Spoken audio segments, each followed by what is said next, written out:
জুবিন গাৰ্গক চিতাত তুলি লৈ অহা হৈছে আপোনালোকৰ মাজলৈ।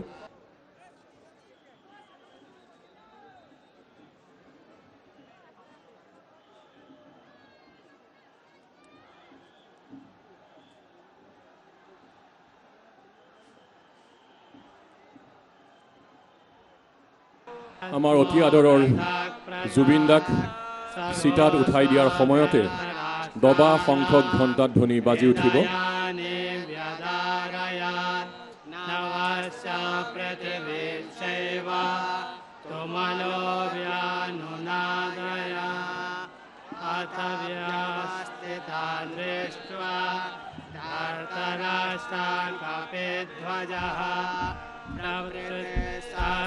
संपाते धनुर्योद्यात्म्य पाण्डवः ऋषिकेशां सदा वाक्या मिदमाह महीपते।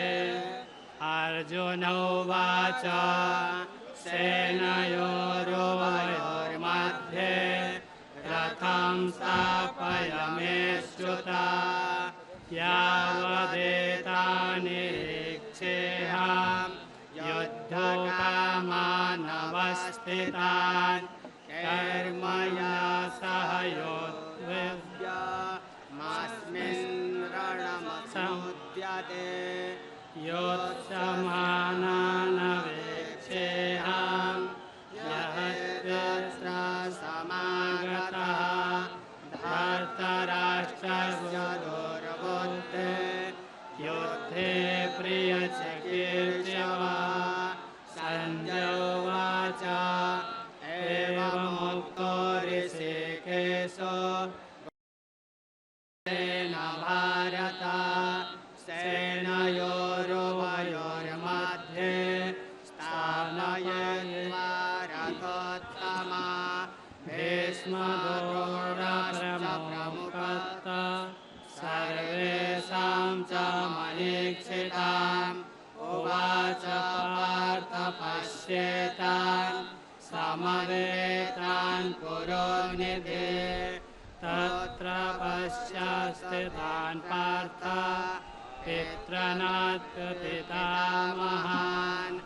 आचार्यमातुलान् भ्रातॄन् पौत्रान् सखेस्तदा स्वसुरान् सुहृदयस्यैव দবা শংখ ঘণ্টাত ধ্বনি বাজি উঠিব।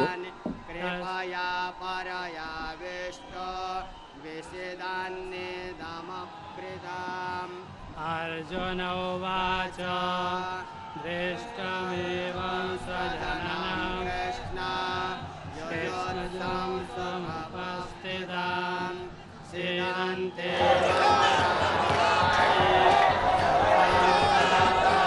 ইয়াৰ স্থানীয় ৰাইজে অতি মৰমেৰে চন্দন কাঠ দিছে। বকুল গগৈৰ অনুৰোধত শ্ৰীমন্ত শংকৰদেৱ কলাক্ষেত্ৰৰ সহযোগত 2017 চনত জুবিন দাই নিজ হাতেৰে চন্দন গছ পুলি ৰোপণ কৰিছিল আৰু আজি সেই চন্দনৰ বৃক্ষৰ এটি অংশ তেখেতৰ বাবে উচৰ্গা কৰি দিয়া হৈছে।